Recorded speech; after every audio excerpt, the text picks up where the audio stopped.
Hi, everybody. This is CC and JT from the CC and JT Amateur. Our production values go to die. What we're doing here in our podcast is we're having our local authors and our international authors come on our podcast every once in a while. So we give them an opportunity, we give them a platform to talk about their current works and their new works. And today we are so happy to have Gavin Black on the podcast. Gavin was on with us before to talk about his the Friend Exchange, which we found to be a very fascinating book. And Gavin has a new book to come out, and so I don't slaughter the title of his new book.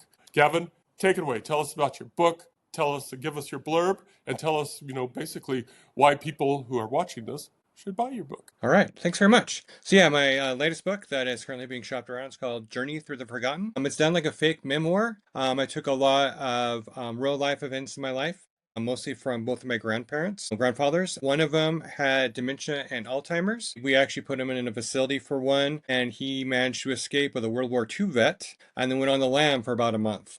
When we finally found him, we got a call from a Colorado Highway Patrol officer. He had apparently broken into his home and had found a driver's license and a credit card he had stashed no one was aware of, and taken those and went on the lam to look for gold in Colorado.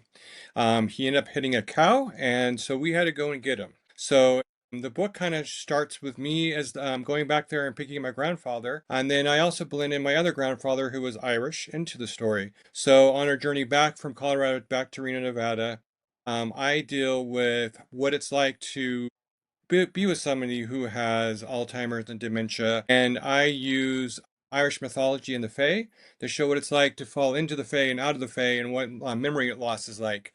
Along the way, we find what we think might be a cure for his Alzheimer's and the Fae and what that turns out to be. So, has lots of Irish mythology, lots of Irish history mixed in with it. And we've gotten really great rave reviews about it. So we just a couple months ago got a 5 out of 5 stars from the wishing shelf in the UK, which is really big. So yeah, so we're really excited to get that out to everybody. So my agent's currently shopping that around, and hopefully they'll be out next year, we're hoping.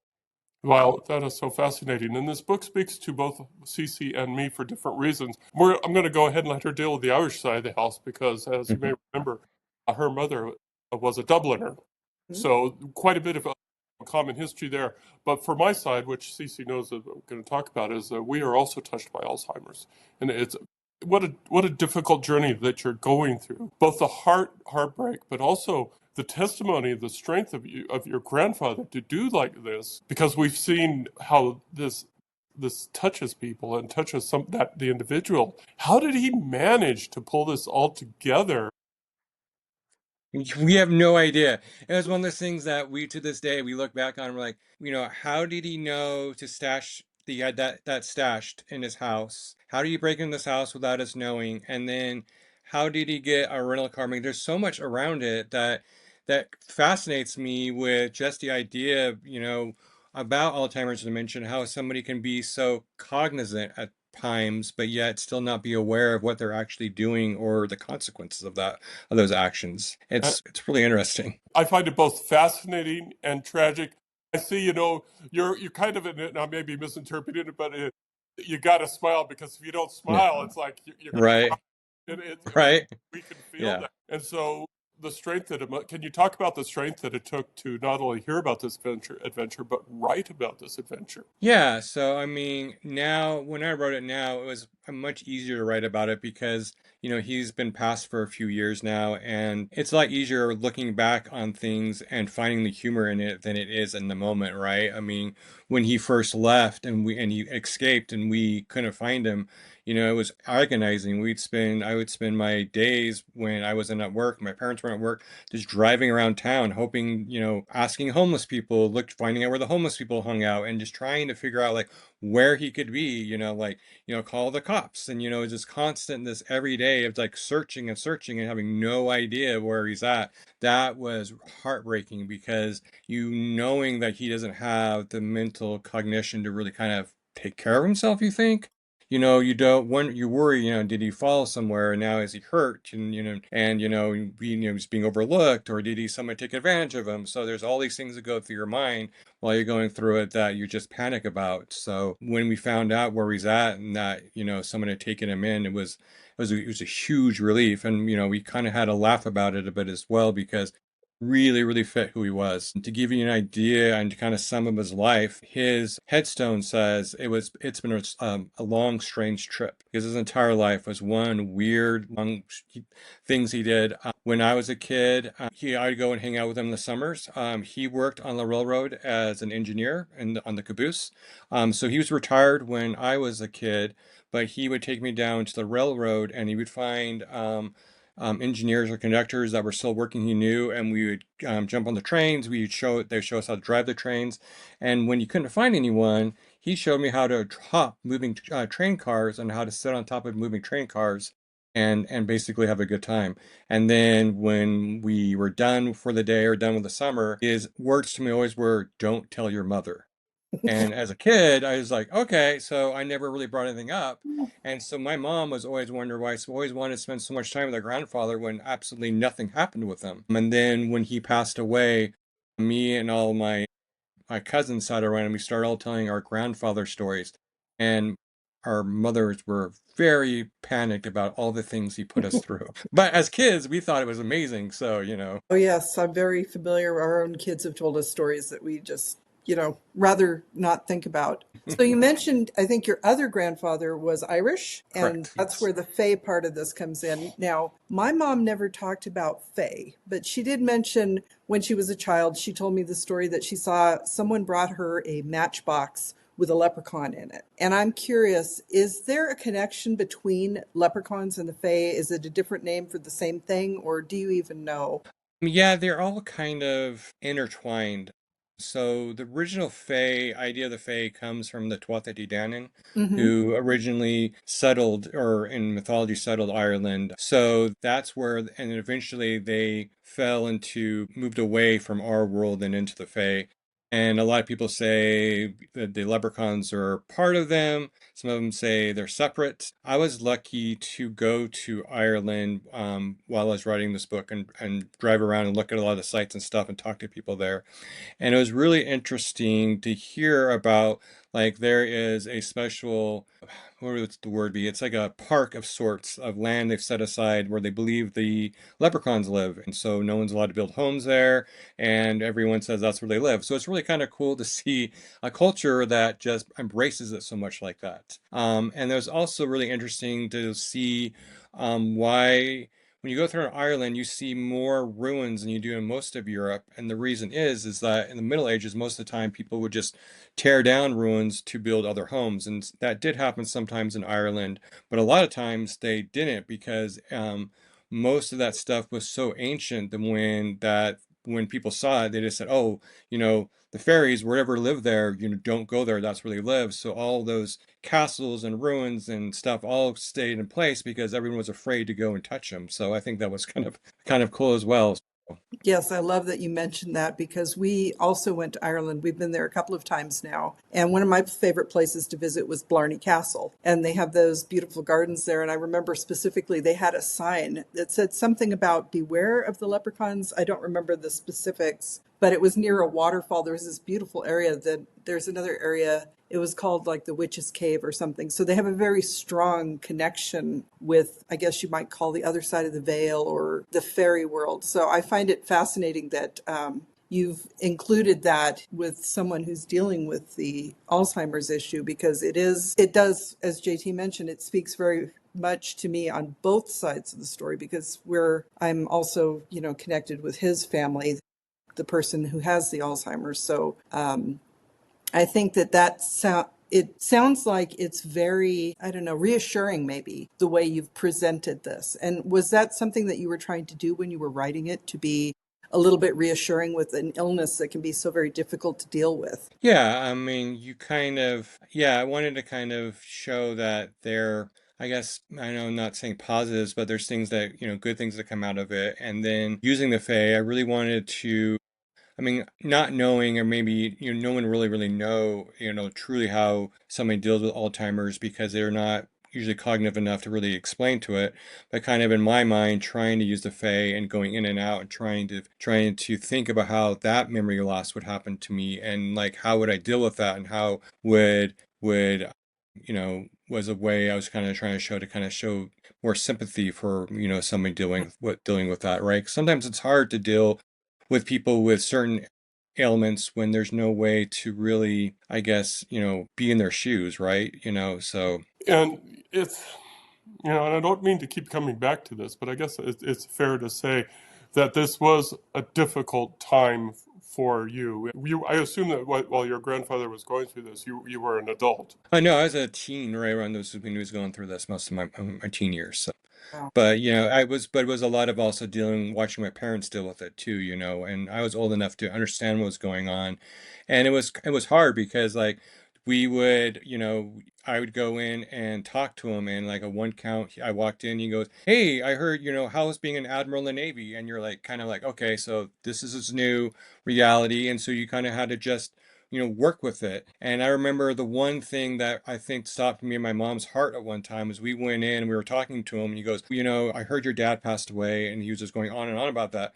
My dad was down the hall getting something, and we get a chance to stop him, and he ended up walking into the room after he just gone on about this. But then he just looked over him and goes, "Hey, Dennis," and then just pretended like he was alive and what he had just said wasn't there. But we were at that moment of panicking, like, what's going to happen? Is he going to freak out that somebody he thinks is not alive and then it now shows up? But it didn't seem to affect him at all. So it was always this, this game of sorts of trying to, what is his reality? How do we deal with it? And like what might trigger it and what might not. So So you pretty much answered the next question, but I'm going to answer it anyway to give you a chance to add on to it. And it's in your book. What advice would you give to people that have just got the news that a loved family member is starting to enter this new world? And what do you say? I guess the first thing is that you really have to most of what those people are going to remember are the past. So when you are with them and you talk to them, always talk about things that happened to them in the past, because a lot of times those are the things they're going to remember the most. And unfortunately, I think the other thing that we kind of ran into a little bit initially with my grandfather was, before we put him into the home, was that we trusted him that he was more cognitive than he actually was. And I think that's the hardest thing is to figure out where they need the help, and then having to sit down with them and having to try to explain to them why they can't live at their own home, or where they have to go somewhere, right? Because a lot of times they're not really aware of what's going on with them, and I think that's going to be the hardest part for them to deal with. You nailed it, because that's pretty much at the stage where we're dealing with it too. You nailed it Hmm. completely. So you were dealing with people who have memory issues, and obviously, if you're writing, I think you said it wasn't a true memoir, but it's. No, it's a fake memoir. Yeah, I've taken what happened to me and my grandfather, and then, like I said, moving the Fae into it. So Hmm. taking bits and pieces of my life, things that my grandfather did with me and with I borrow some of the stories from my other cousins of stories that he did with them, and I kind of make those my own stories, and then kind of bring that in. So there's a lot of truth sprinkled throughout it, but a lot of it's not exactly true. So. So I was curious then, you kind of answered the question that how much of it was your actual memory of what had happened and how much of it was actually a kind of a fictional representation of things that happened to your grandfather. So it sounds like it leans more toward fiction than reality. Yeah, it does. It does. And I kind of did that just because, to kind of, being that it's for fiction and it's not nonfiction, I wanted it to be more, try to be as lighthearted as you can, I guess, in that situation, right? To have something that's entertaining, Mhm. because you don't really want something, you pick up a book to kind of escape the world, and you don't want to pick up a book to go into someone else's world, someone else's nightmare, right? I mean, even horror stories, they have to have light moments and stuff, because you can't just be in that all the time. But still, you want to be respectful to your grandfathers, both of them, because they Correct. sound like, they did their time. They supported you. They loved you. They got you into trouble, which was probably the best part of it all. Mhm. Um, uh, uh, so, and I'm sure that comes through this memoir too. Do you Yeah. feel it does? Do you feel that that you were able to express perhaps what you may or may not have been able to say to them when they were here? Yeah, I think so. Yeah, I really think I did. And my grandfather had a lot of regrets in life, and I kind of in the book was able to give him um, the ways to overcome some of those things that he wished he hadn't happened. I kind of through the Fae, I kind of gave him those, even though he's not here. He got his way to kind of overcome some of those things he wished he had done differently in the world.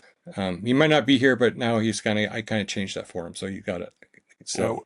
And I know that I know I'm speaking for CC. We are so going to check this out when this comes out because it sounds like there's just like, as we mentioned, a little bit of overlap. Okay, so let's shift over to Act Two of this podcast. We sent you some questions here that we modified from James Lipton inside their Act Two studio, where Professor Lipton asked his guests these series of questions, and we've adapted it for writers. And we've been having some fun. We've gotten some really fascinating answers, especially to the last one. So I'm going to go first. So, Gavin, tell us, what was your real, honest to goodness, I'm a writer moment? So to me, it was when my first book, Crop Burner: The Tale of Hume and the Demon, when my publisher sent me the copies, the first prints of the copies to us. And I opened it up and held that book in my hand. It was the first moment. I was like, wow, this is actually happening. Because all the way up to that point, it was just, words on a screen, it was just pictures on the screen. There was nothing tangible to it at that point. And it was the very first moment I thought, wow, this is actually happening. I've become a writer,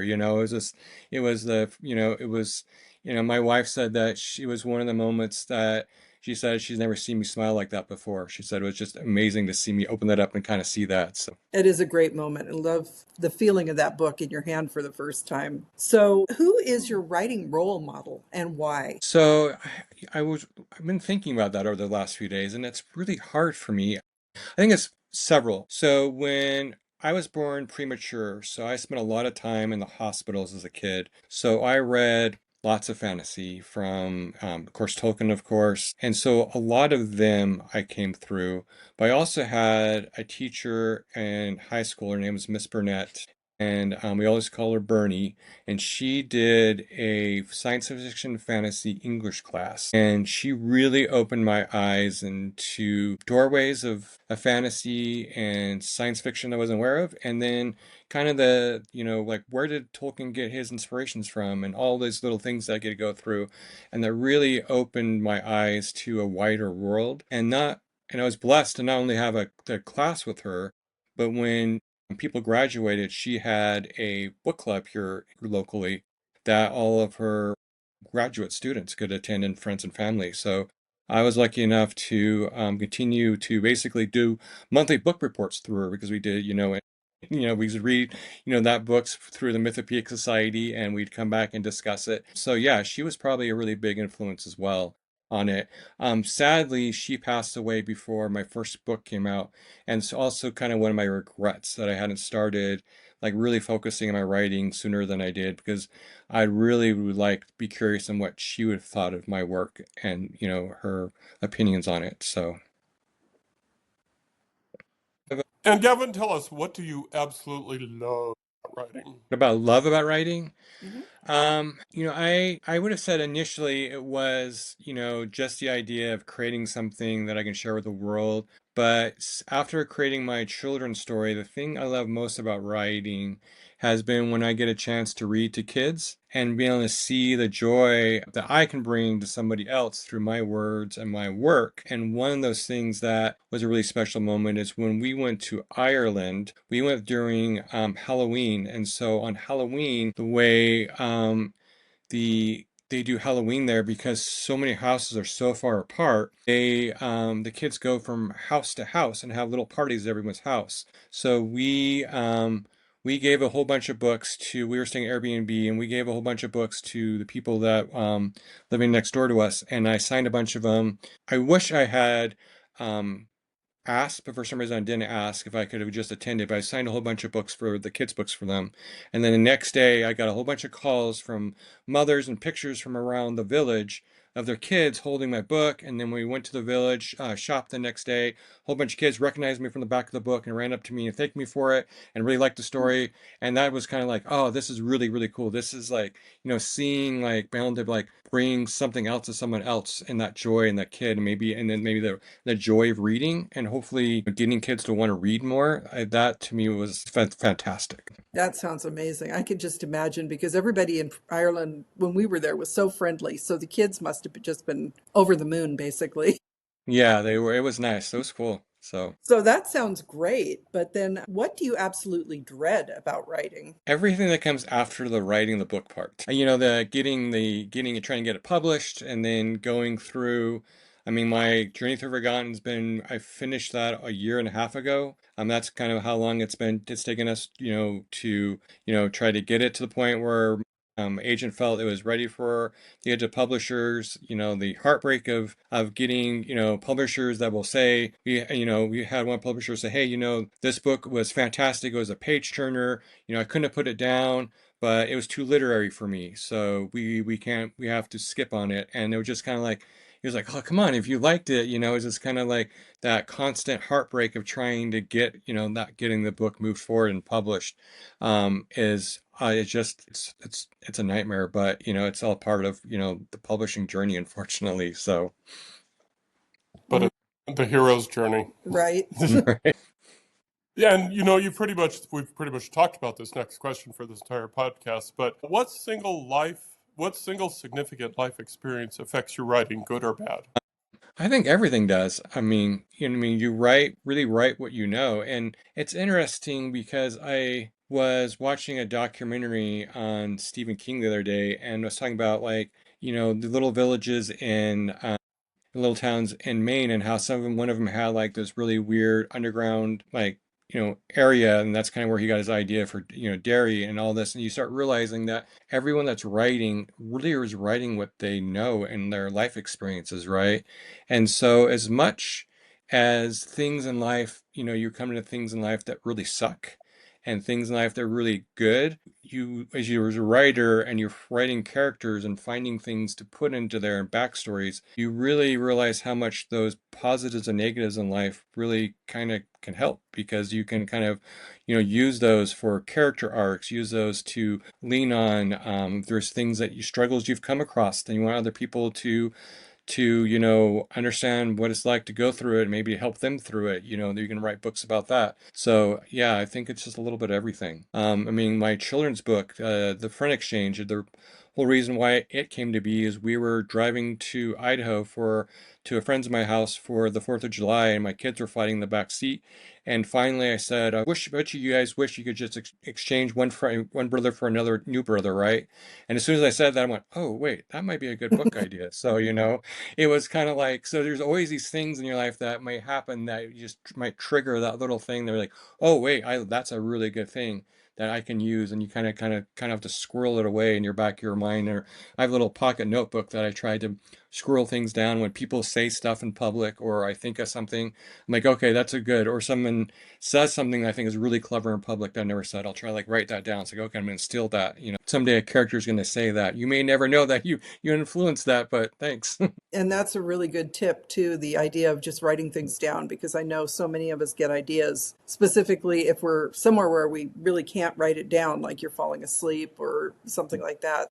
Taking an extra moment to do it because you're not going to remember it when you want it. Great tip. So you've talked about this most recent book is a lot about your family. So would you recommend the writing life to a loved one, and why or why not? Yeah, I would. I think everyone should, if they want a story that they need to be out there, they should do it. My writings influenced my youngest son. He's still 16, but he's really seeing what I do has gotten him to start thinking about like what are stories, how to do that. And I think, people being creative is important in life. I think we're losing a lot of that nowadays, especially with AI coming out. And I think, even if it's just writing for themselves, I think that I would really encourage it. I would caution and be probably not as, negative about my experiences trying to get published, how hard it is, because I know that could, um, deter some people, but I would definitely encourage them to definitely follow any passion that they had. Absolutely. You used the right word too, for at least for me, because we've been asked Mm-hmm. in public out in the wild, I really want to write. What do I do? And it's like, what is your passion? Write your passion. Write your passion. It may never see the light of day, but that's how you learn the craft. That's where you gain your tools, and that's where you learn, sentence and structure and flow and all that. You write your passion. Last question, and this is a fun This one. is the good one. What is something unexpected in your past that we won't see in your bio? Something that I was accused of murder, or a murder suspect, on a train trip when I was taken between Reno and Atlanta, Georgia. So when I got on the train here in Reno, I was in a sleeping berth, and it was the very last train on the very last train car in the train, so we were at the very back, and I was on the bottom floor, and across from me was an elderly gentleman. I didn't really see much of him because I spent most of my time. There's a viewing car on the train that's got like almost panoramic windows. I spent most of my time there, kind of just watching the scenery. But about the night before we got into Chicago, I was taking showers at night. So I went and took a shower. It was a communal shower on there. When I was coming back to my room, I noticed that the door to the train was open. So, and weirdly, you never really thought this, but the doors just have this hinge at the top. You close and it just kind of latches down. So once I figured out how to shut, I went back to my room, got dressed, and then kind of scoured the train for somebody that I can tell, like, why was the door open? This seemed Mm-hmm. weird, right? And so, but I couldn't find anyone. So I went back to my train car, and I put down on my phone the GPS location of like where I thought that it was. And then the next day, the lady that comes through and kind of cleans everything up. When we went to Chicago, I said, "Hey, FYI, the train door is open." She goes, "Oh, don't worry about it. It happens all the time." And I thought, well, that's a weird thing to happen all the time, right? So I went and spent the day in Chicago. I came back to the train station to get back on the train to continue on, and some members of the police force that the Amtrak uses were waiting for me. And they said, "Well, the gentleman that was across from the hall from you, he's missing. We don't know where he's at." And he said, "We heard that you saw the door train open last night. Where was it at?" So I explained to them everything that happened, and they're like, "Okay, great. We really appreciate all that help. It'd be really well." And then so I got on the train, and then about two stops later, the FBI was there waiting for me. And so they said, "We heard," and then they were right into accusing, "Well, we heard you pushed somebody off the train." I'm like, "What are you talking about? I didn't push anybody off the train." They're like, "Well, yeah, we heard you push this old man off the train." I'm like, "I don't even know who this guy is." So we went back and forth and explained everything that went to them. I gave them the GPS coordinates, and they said, "Well, give us exactly where we're going to be." And I was heading to a place eventually in Alabama for work. So I had to give them the location where I was going to work at. And so then every train stop I had to get off, and I either would meet with an FBI agent that was there, or I would meet with a local police officer to check in. And then when I got to Washington, D.C., before my leg down to Atlanta, I got brought back into another FBI office where they grilled me about, like, why did you kill this man and all this stuff. And I was like, I didn't do this. I didn't do this. And so eventually, once I finally got to the casino I was working out, and I got the FBI called me and said, "So we know that the guy that was at was actually had Alzheimer's. Mm-hmm. And we think that he was wandering around the night before he was disappeared, and he was looking for a cafe or a shop or something, couldn't find it, and somebody realized he was confused and brought back. So then they started realizing that maybe it wasn't foul play, but they still didn't know where the gentleman was. And then a few days later, they called me and said, "Hey, his family is trying to figure this out too. They still don't know where he's at. Can they call you?" So they called and talked about they talked about how this gentleman was their grandfather. He was I guess, a real big high captain in the San Francisco Fire Department. I guess really well known in the area. So I kind of explained everything I knew, and then said, "Yeah," and we had this GPS coordinates I gave to the FBI, and they're like, "What GPS coordinates?" I said, "Well, these ones." And so I gave it to them, and then the next day they called and said, like 5 miles down the track, they found him. So they figured that he had walked off the train. Oh my. So yeah, it made national news at the time. Yeah, it was kind of crazy. So, but yeah, that would probably be the one thing that didn't make it into it. I always think that it should be a good story, but I don't really figure out a way to make it into a story because it's just, there's not a lot that happens on my part other than just constantly being told, "Hey, you killed somebody." I'm like, I did not do that. And So, but yeah, you're trying to put that on paper, nobody would believe it. right. Especially the part where you have to, basically check in each stop of the way and say, it's like, holy cow. Gosh. Wow. Yeah. Well, you came out the other side though, so I guess that's something. But still, talk about a memory. Right, yeah. So yeah, it made an amazing train trip even more memorable. So Yeah, that sounds like it would be pretty unforgettable. yeah. Okay, well, I kind of hate to leave Can't it on really that point top because that. there's so many, always something. We always get something fun with that question. Okay, Gavin, tell us again very quickly the name of your book and where it will be available when it's released next year. It's Journey to the Forgotten, and right now I'm not sure where it's going to be released, but we have some big publishers that are looking at it. So I'm assuming it'll be available at Barnes & Noble and every major bookstore. You'll be able to get it, and once we get it published. Okay, And excellent. And I'm sorry. And what's your website? It is gavinblackwrites.com. GavinBlackWrites.com. So make sure we get that in the blog post. I was just going to ask where your current books are available. Are they on all platforms? Yes, they are. They're available on platforms, and we even have an audiobook for Crop Burner. The Tale of Fear and the Demon. The guy who does that does an amazing job. He does unique voices for all the characters, and when we were doing it with him, he would he read the book and then he came back and thought like what he thought the characters would sound like. So he'd give like 4 or 5 voices, and then we would try to pick one or say we like this one, but can you do it this way? And it was funny. One of the characters that came back, one of them sounded just like Emperor Palpatine, and it put my wife and I on the floor on laughter because we're like, no, no, that cannot be it because that's the first thing anyone will think of, and we're like, no, no, that can't. But it made us laugh. So That's funny. That's great. Okay. Well, thank you, Gavin, for coming back on to the podcast. As always, we have a great time, and you make us remember that when it comes to some of life's challenges, that we're not alone, which is, it's kind of what we're kind of struggling with too. So we appreciate your wise guidance, especially on, various things. And Gavin Black is, of course, the writer of the Friend Exchange, and you can find him on Gavin Black Writes. Gavin Black writes. And this has been the CC and JT Amateur Hour. That's CC, I'm JT, where we try to help writers write. You can find these and other podcasts like these on our website at www.carsonhume.com. We also help out the Nevada Authors Network, which is a collaboration between the Sierra Arts Foundation Literary Community and Two More Books, LLC, our little publishing company. And you can check out those podcasts at www.twomorebooks.com. Again, thank you again, Gavin. Thank you. thank you. I appreciate it. Okay, bye-bye, everybody. Bye bye.